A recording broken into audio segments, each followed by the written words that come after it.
PSM Makassar akan mencari 2 tambahan pemain asing sebelum menjalani babak play-off Liga Champions Asia melawan Bali United. Hal itu berdasarkan regulasi baru yang ditentukan untuk seluruh tim yang bermain di kompetisi level Asia.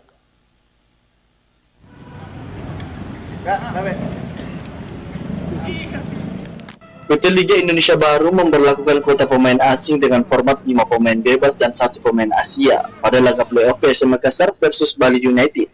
Perubahan format tersebut membuat PSM mulai bersiap untuk memenuhi kuota pemain asingnya.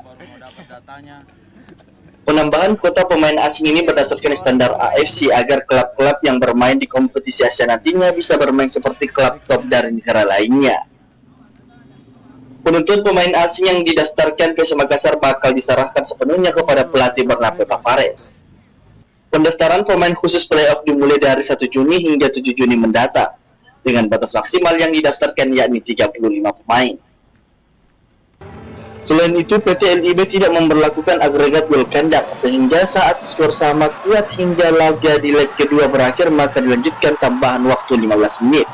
Jika keadaan tidak berubah baru dilanjutkan adu penalti untuk menentukan tim yang berhak meraih tiket playoff Liga Champions Asia 2023-2024.